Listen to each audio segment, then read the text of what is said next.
สิ่งใดการกระทำใดๆที่กระทำแล้วก็จะเป็นการคิดกระทำทางความคิดทางวาจาเว้าทางกายกระทำสิ่งใดที่กระทำแล้วที่ให้เกิดความสงบเย็นนั่นแหละเอิ้นว่าบุญเกิดได้ตั้งหลายอย่างหลายทางบุญนี่เราต้องทำความเข้าใจดีๆสักก่อนความสงบภายในใจเราเองสงบเย็นแล้วก็เป็นประโยชน์ไม่ทำร้ายเบียดเบียนผู้อื่นไม่เสียชื่อและทรัพย์สินพร้อมตลอดทั้งไม่ทำร้ายตัวเองไม่เบียดเบียนตนเองพร้อมนี่เอียงว่าบุญอันเกิดจากการให้ทานแล้วต้องบ่หวังผลในทานบ่มีจิตบ่หวังในผลในทานบ่ได้สั่งสมในความอยากใดนั้นอยากได้นี่อยากเป็นนั่นอยากเป็นนี่โดยอันเป็นตัณหาอันเป็นทางโลกท่านแล้วอยากได้ทรัพย์สมบัติได้หลายอยากเป็นกษัตริย์จังซี่แม่อยากเป็นเศรษฐีจังซี่แม่นั่นแหละบ่แม่นท่านโดยหวังผลในท่านมีจิตผูกพันในผลของท่านแล้วเป็นการเสียสละออกท่านนี่เพื่อพระนิพพานอย่างเดียวโลดนั่นแหละถ้าจริงตั้งจิตอธิษฐานกับอธิษฐานอุทิศผลท่านบุญกุศลกรรมดีที่เฮากระทำมาทั้งเบิดนั่นแหละให้แก่สรรพสัตว์แล้วก็ขอผลทานบุญกุศลกรรมดีนี่จงเป็นปัจจัยผู้ฆ่าจนถึงซึ่งพระนิพพานในปัจจุบันชาตินี้เถิดโลดจึงเรียกว่าเป็นบุญคือเกิดความสงบในตัวเองบุญอันเกิดจากการให้ทานบุญอันเกิดจากการรักษาศีลบ่ต้องไปกังวลตามธรรมดาอาชีพการงานของคนมันก็แตกต่างกันในเรื่องว่าบางคนก็ฆ่าสัตว์บางคนก็มีการหาอยู่หากินเกี่ยวกับอาศัยสัตว์มาเลี้ยงเจ้าของเองแต่ว่าบุญอันเกิดจากการรักษาศีลโดยเจตนาก่อนที่สินอนทุกคนก็ตั้งขึ้นมาโดยตนเองเจตนาตวิรัตตั้งใจรักษางดเว้นโดยตนเองก่อนที่นอนเขาก็ไหว้พระพุทธังธัมมังสังฆังนะโม3จบข้าพเจ้าขอตั้งจิตเจตนาในการรักษาศีลเนี่ยงดเว้นจากการข้าพเจ้าจากไม่ฆ่าสัตว์ลักทรัพย์ประพฤติผิดในกามไม่โกหกไม่ดื่มสุราละเมลัยตั้งแต่บัดนี้เป็นต้นไปจนกว่าข้าพเจ้าจะตื่นนอนแล้วเลิกกันคิดจังนี้มันก็เกิดความสงบในตัวเองแล้วเป็นบุญไปบุญนั้นเกิดจากการให้ทานบุญนั้นเกิดจากการรักษาศีลแล้วก็บุญนั้นเกิดจากการให้ส่วนบุญหมายถึงเฮาได้รับความสงบภายในเย็นใจของเฮาแล้วข้าพเจ้านี่สงบจิตเย็นใจแบบใดขอให้สัตว์ทั้งหลายจงได้รับความสงบจิตเย็นใจความผ่อนคลายความปัสสัทธิความไม่กังวลกับเรื่องใดๆนี่ขอสัตว์ทั้งหลายจงได้รับความสงบเย็นนี้กับข้าพเจ้าเถิดมีเอื่นว่าบุญอันเกิดกันจากการให้ส่วนบุญนะแต่ว่าบ่ต้องไปแลกบ่ต้องไปหวังอย่างอื่นนะบุญอันเกิดจากการชักชวนบุคคลผู้อื่นมาทำบุญนี่เวยาวัจจะไม่เพื่อนเขาจะเอิ้นบุญอันเกิดจากการชักชวนบุคคลผู้อื่นมาทำบุญให้ทานบุญอันเกิดจากการค้นขวายโดยทางบุญชักจูงชักชวนพาเฮาไปฟังธรรมบุญไปทำนั่นนี่หรือบุญอันเกิดจากการให้ธรรมะเป็นทานคือจังนั้นเฮาแนะนำว่าให้ฟังพระองค์นั้นเด้อหลวงปู่องค์นั้นเด้อหลวงตาองค์นั้นเด้อนี่ก็เอิ้นว่าให้ธรรมะเป็นทานเหมือนกันแนะนำหรือแนะนำสิ่งที่ตัวเองรู้มาแล้วจังซี่ก็เอิ้นว่าบุญเกิดจากการให้ทานบุญอันเกิดจากการโมทนาส่วนบุญผู้อื่นหมายถึงเฮาเห็นเขาทำบุญเฮาเห็นเขาทำคุณงามความดีอันใดก็แล้วแต่เฮานี่มีจิตใจเขาไปร่วมยินดีกับเขาคำว่าโมทนาแปลว่าร่วมยินดีดีใจปราบปลื้มใจมีความรู้สึกดีกับสิ่งที่เขาเห็นนั่นเองแม้กระทั่งว่าเฮาเห็นเขารถมันตกขี้ตมตกลมมีคนอีกกลุ่มหนึ่ง4-5 คนไปซอยดันรถกันขึ้นสุกรถยู่รถขึ้นออกจากลมนั่น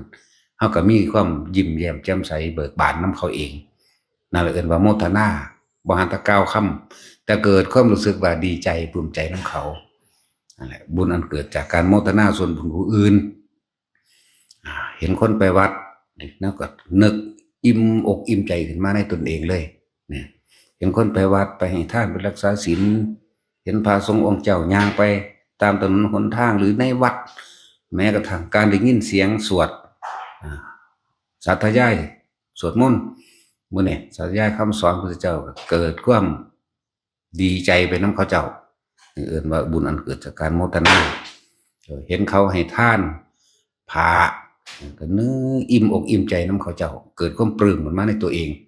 เอิ้นว่าบุญอันเกิดจากโมทนาเห็นเขาถวายวิหารกุฏิเฮ็ดท่วมเฮ็ดถนนถวายผ้าป่าหรือหลายๆอย่างในการที่เห็นเขาเจ้าซอยเหลือซึ่งกันและกันเฮาก็เกิดความอิ่มอกอิ่มใจนั่นเอิ้นว่าโมทนาโมทนาส่วนบุญยินดีเนี่ยเฮารู้จักแต่ว่าสาธุสาธุไปว่าดีแล้วในภาษาตรงๆมันแต่ว่าแค่เฮาเห็นปุ๊บเฮาบ่ได้กล่าวคำว่าสาธุก็ได้เกิดความดีใจนำเขาเจ้าดีใจนำอิ่มใจนำใจจิตใจเฮาผ่อนคลายปัสสัทธิผ่อนคลายเกิดความอิ่มโอ้ยแต่แม่นคนทั้งโลกนี่เป็นจังซี่เบิดคือสิดีเนาะนี่ก็เป็นโมทนาแล้วบ่หาแต่ว่าสาธุก็ได้ บุญอันเกิดจากการโมทนานี่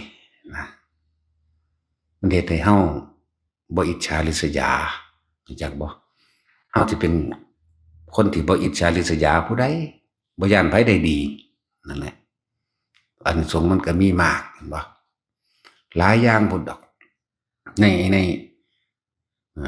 แม้กระทั่งเทวดานางฟ้าทั้งหลายบางคนก็บ่มีวัตถุทานบ่มีวิธีที่ไปท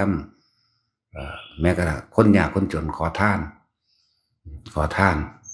เห็นนั่งวิสาขามื้อนี้แหละไปทำทานแต่ว่าโดยความเป็นตะขอทานบ่กล้าเข้าใกล้เขาได้ตะนึกอิ่มอกอิ่มใจอยู่นำเขาเจ้าสาธุเด้อในใจนั่นแหละเห็นเขาเจ้าแค่เดินทางไปวัดซื่อๆครับเกิดความอิ่มอกอิ่มใจนำแล้วนั่นเขาเจ้าโมทนาเห็นผู้ใดไปวัดก็ตามเห็นผู้ใดไปให้ทานพระสงฆ์องค์เจ้าไปจังซี่ก็เกิดความอิ่มอกอิ่มใจนางนั้นตายแล้วพุ่นไปอยู่สวรรค์ดาวดึงส์พุ่นบางคนได้สูงกว่านั้นโดยซ้ำไปนั่นแหละนี่แค่ว่าโมทนาเด้นี่บ่ได้มีอิหยังทานนำเขาแต่ว่ามีความยินดีมีความปลื้มใจโอ้ยเฮ็ดจังได๋กูสิมีโอกาสเฮ็ดได้นะ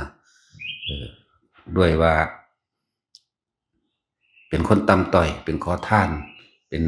อิหยังที่สังคมรังเกียจแต่ว่าก็ขอโมทนานำพระเจ้านั่นแหละนี่อานิสงส์มากพวกเฮาจังว่า ไผเฮ็ดอิหยังที่มันเป็น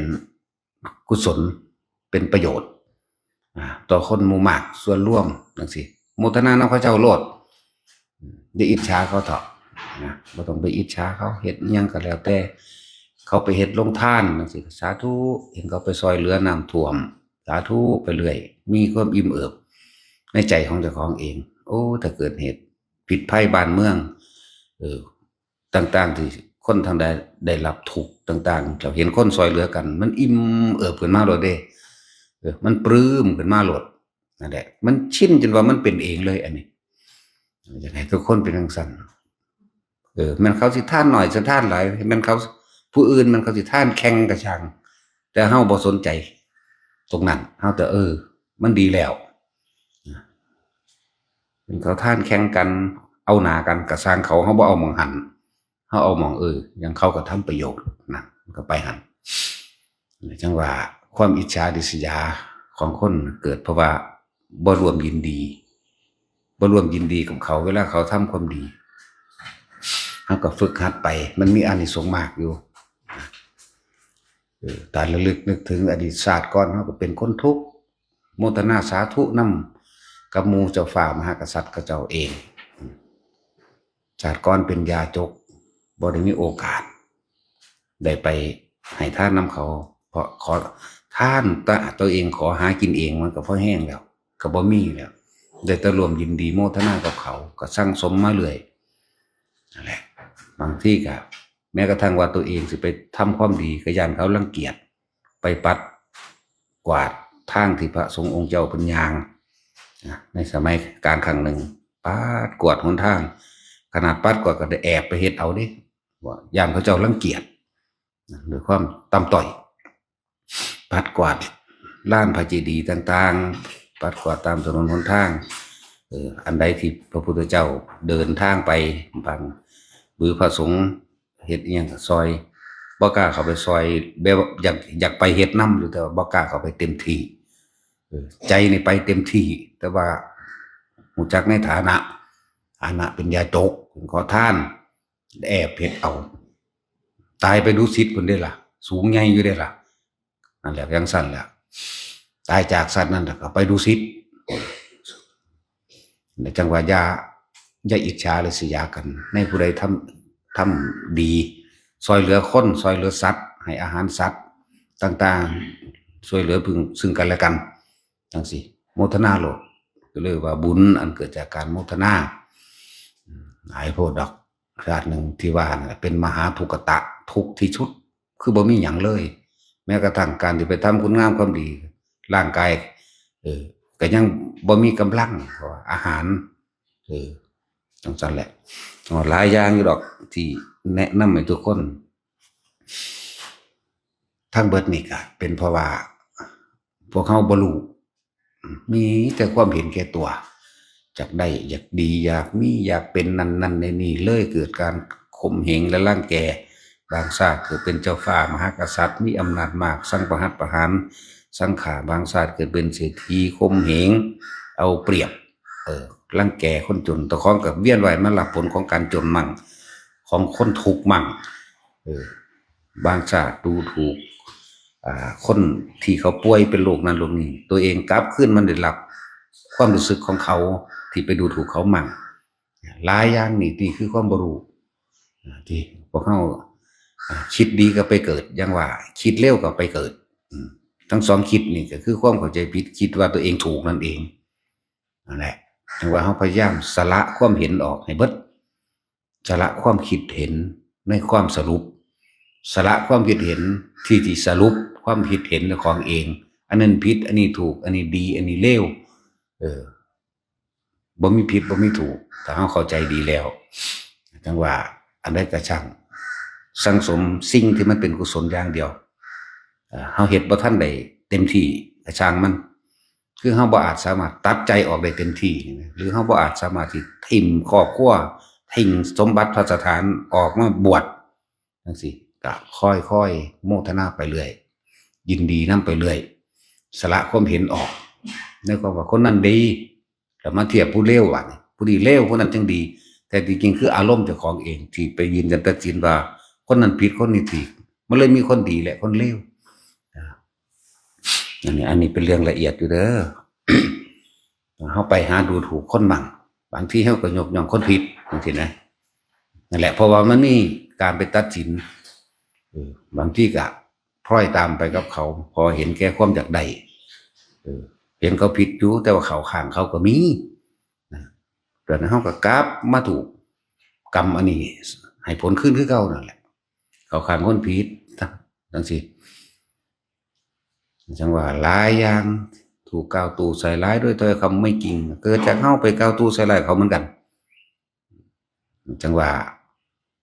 การได้ยินได้ฟังเป็นเหตุให้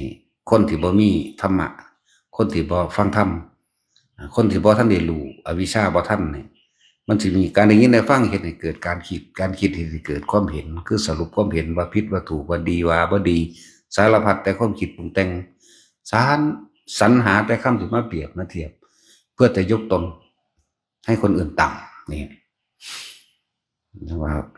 จริงๆแล้วมันก็เกิดขึ้นจากใจเฮาเบิดนั่นแหละแต่เฮารู้อย่างนี้แล้วคนทำดีอยู่ไสก็สร้าง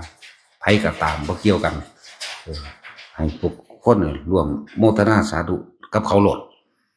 วันการให้ทานรักษาศีลสวดมนต์ภาวนาไปวัดใดก็ตามสร้างวัดเจดีย์ต่างๆเขาเจ้าทานเงินทาน อหยังร่วมกันเฮ็ดนั่นเฮ็ดนี่ให้เฮารวมยินดีนำเขาเจ้าจนเกิดกลายเป็นอุปนิสัยขึ้นมาเลยเป็นเองเดี๋ยวเบิ่งซื่อๆกับอิ่มขึ้นมาในใจเฮานี่แหละความรู้สึกเกิดอิ่มจนเกิดว่าทั้งโลกนี่มีแต่คนช่วยเหลือกันโลกคือสิบ่แข่งแย่งชิงแล้วก็บ่ฆ่ากันนี่มันสิเป็นขึ้นมาของมันนะว่าให้ร่วมต่างฝ่ายต่างมีหน้าที่เฮ็ดอีหยังก็บ่ต้องไปอันนั้นนี่กันเฮ็ดหน้าที่ของไผของมันอย่างว่าพวกเฮาเกิดขึ้นมาก็เพราะความบ่รู้นี่แหละตัณหาและอุปทานเฮาเองว่าค่อยๆเฮ็ดไปสละไปฟังไปแต่ว่าสิ่งที่เน้นอยู่เดี๋ยวนี้ก็คือให้ทุกคนรู้จักคำว่าทรงฌานเจริญฌานให้มันจิตตั้งมั่นให้มันเกิดกลายเป็นสมาธิอย่าหนีออกจากกายตัวเองเถอะอยู่ในลมหายใจมั่งอยู่ในจุดอุณโลมในความรู้สึกในกายนวงๆนิ่มๆเย็นๆยังอยู่หัวมั่งหน้าผากมั่งกลางอกมั่งว่าตั้งบ่หนีออกจากกายเฮาเองนั่นแหละได้ละคำว่าสมาธิได้ละหนทางแห่งหลักธรรมได้ละเข้าใจหลักจิตผู้ใดหูจิตผู้ใดเข้าถึงหลักจิตคือความคิดถ้าจิตมันบ่คิดบ่นึกไปทางอื่นมันบ่ไปหาสร้างภพจิตถ้าเฮาจับเคล็ดลับว่าจิตไม่มีที่ตั้งแต่ขอให้อาศัยหลักการที่เพิ่นวางเอาไว้คือสติปัฏฐานสี่กายเวทนาจิตธรรมคำว่ากายนี่ก็อาศัยลมหายใจคือย่นย่อเข้ามาเป็นจุดเดียวเพิ่นเลยเอิ้นว่าเพ่งอยู่ในฌานอันเป็นอานาปานสติฌานแปลว่าเพ่งเอาจุดเดียวนี่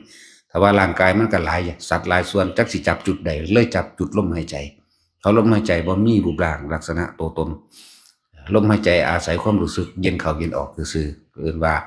อานาปานสติเป็นผู้มีสติระลึกรู้อยู่กับความรู้สึกที่หายใจเข้าและหายใจออกนั่นมันก็เป็นกายในกายอันหนึ่งแล้วเวทนาในเวทนาก็คืออาการปิติที่มันเกิดขึ้นเป็นกลางแต่เฮาบ่คิดไปถึงบุคคลสัตว์สิ่งของอันอื่นแล้วความรู้สึกอันนิ่มนวลความรู้สึกอันปิติเกิดขึ้นเองเอาจับหลักอยู่แค่นี้กายเวทนาจิตจิตเวทนากายได้แล้วซึ่งหลักธรรมมันบอกความคิดของเฮาบ่มีที่ตั้งเมื่อบ่มีที่ตั้งมันก็บ่ปรุงแต่งไปตามที่ตั้งที่คิดถึงนั่นเองคำว่าที่ตั้งแปลว่าคิดถึงบ้านไปตั้งอยู่บ้านคิดถึงสัตว์เลี้ยงก็ไปตั้งอยู่นำสัตว์เลี้ยงนั่นแหละคิดถึงรถคิดถึงคนผู้นั้นผู้นี้ก็ไปตั้งอยู่กับเรื่องนั้นเรื่องนี้ที่เฮาสิปรุงแต่งไปคิดไม่มีที่ตั้งถ้ารักษาอยู่จังซี่ไปตลอดจนเฒ่าตายบ่มีปัญหาพวกนี้อยู่กับลมมั่งอยู่กับความรู้สึกในกายตัวเองมั่งเมื่อจิตไม่มีที่ตั้งความคิดก็ปรุงแต่งไปไม่ได้นะจึงบอกว่าสมถะทำให้จิตว่างจากความคิดนั่นแหละสะก่อนแต่ว่าตาหูเห็นอยู่วิปัสสนาทำให้ว่างจากจิตคือมันบ่คิดเองจิตบ่มีหม่องตั้งมันบ่ไปคิดนึกปรุงแต่งกับอันนั้นอันนี้อารมณ์เกิดบ่ได้พบก็ดับนั่นแหละนิพพานก็เป็นของยากมันยากเพราะว่าเฮาบ่เฮ็ดกับเฮาคิดเอามันอยู่ในตัวเฮาเองมันอยู่ในลมหายใจเฮานี่แหละอีหยังก็ดีจังว่าพวกเจ้าบ่ต้องไปแล่นหาอยู่ไสดอกพระอรหันต์ในหูดังเฮาในลมหายใจเฮาเองเฮ็ดแนบนิ่งเนียนอยู่กับลมเนียนอยู่กับความรู้สึกในกายเวทนาจิตสติควบคุมหรือสติให้มันเร็วให้มันไวในการกลับมาลมมั่งกลับมาอยู่ในความรู้สึกแห่งกายมั่งเรื่องว่าจิตในจิตก็คือสติกำกับความคิดนั่นเองจิตกับผู้รู้กับจิตแล้วแต่มันเป็นภาษาสมมติ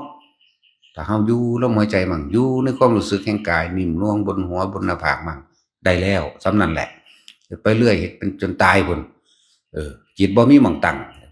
คือมันบ่ไปตั้งไปรับรู้อันอื่นออกมาปรุงแต่งในความรู้สึกว่าพอใจมั่งบ่พอใจมั่งพบมันก็ดับพุ่นไปเท่านี้เฮ็ดเป็นเท่าตายนั่นแหละเพราะว่าเป็นความตายนี่เป็นสิ่งสุดท้ายที่เฮาหนีบ่ได้ความเจ็บปวดยังหาสิ่งมาบรรเทาได้ปวดหัวปวดแขวเป็นบาดเป็นแผลเจ็บไข้ได้ป่วยยังมีหมอยังมียาพอบรรเทาได้แต่ความตายบ่บรรเทาบ่ได้ความตายนี่อยู่กับเฮาตลอดนะ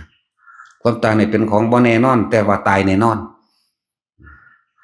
คำว่าบ่แน่นอนคือบ่ฮู้ว่าสิตายจังไดแต่ว่าตายแน่นอนนั่นแหละจังว่าทุกอย่างก้าวของเฮาความตายมันก็มากับความเกิดนี่แล้วจะคิดเด้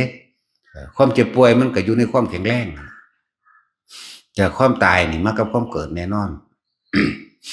แหละจังหวะแต่ละคนนึกถึงความตายเอาไว้มั่งตักเตือนสติตัวเองเอาไว้มั่งก่อนที่ไปคิดไปนึกไปทำลายบุคคลผู้อื่นเสียหายตัวเองก็บ่ต้องการเสียหายตัวเองก็บ่ต้องการให้คนมาฆ่าเจ้าของก็ห้ามจะไปฆ่าเขาเห็นอย่าง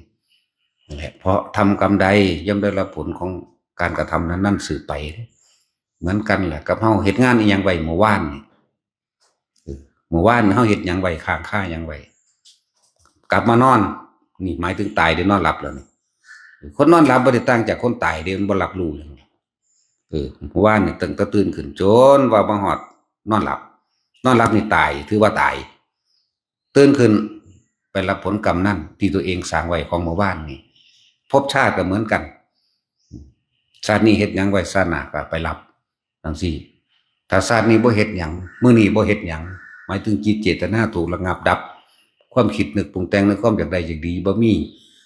ละขันธ์5ละสัญญาเฮาบ่มีอยู่ในขันธ์5ก็บ่มีอยู่ในเฮาแล้วรูปเวทนาสัญญาสังขารวิญญาณนี่คือเฮาบ่เข้ามาถือเอาแล้ว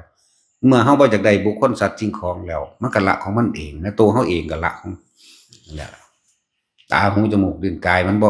บ่ไปแสดงหรอกมันบ่ไปปรุงบ่ไปแต่งหรอกรูปรสกลิ่นเสียงเฮาบ่ดึงเข้ามาล่ะความคิดนึกมันไปบ่ได้เพราะว่าเฮาอยู่ในความรู้สึกลมหายใจเข้าออกมั่งอยู่ในความรู้สึกนิ่มนวลบนหน้าผากกลางหัวมั่งก็อยู่แค่นี้แหละนะคำว่าละขันธ์5ก็ดีส่วนเรื่องร่างกายนี่ปัญญามันรู้แหละว่าเกิดว่าตายนะความจริงที่เฮาคือเฮายอมรับคำว่าปัญญายอมรับหนีบ่พ้นแน่นอนคำว่าตายนี่กูตายแน่นี่เห็นมาหลายแล้วผู้ใดก็ตายมายอมรับในตนเองที่บัดนี้บัดนี้เหลือแต่เวทนาสัญญาสังขารกับวิญญาณแปลว่ารับรู้หรือความรู้สึกหรือรู้ยังไว้ที่สะสมไว้แล้วบัดนี้ถ้าจิตมันบ่คิดบ่นึกมันก็กลายเป็นแต่รู้ซื่อๆรู้โดยบ่มีเจ้าของรู้บ่ได้เป็นเจ้าของดูโดยบ่เข้าไปยึดมันถือมันฮู้แต่ว่ามันเกิดมันดับนะมันฮอดบ่มีจิตพุ่นแล้วนั่นแหละเราเฮ็ดไปเถอะเดี๋ยวก็เข้าใจเองดอก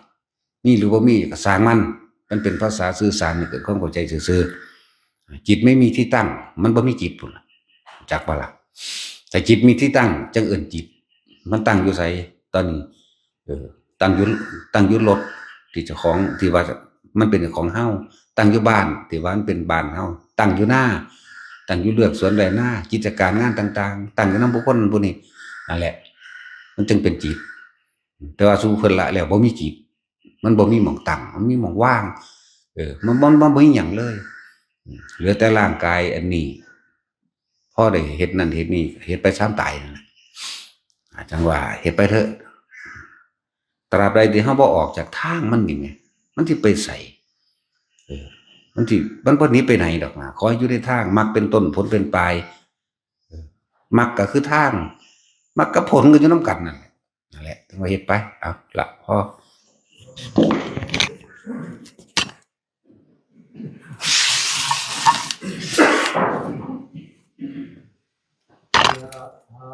วาริวหาปุราปาริปุเรนติกาคารา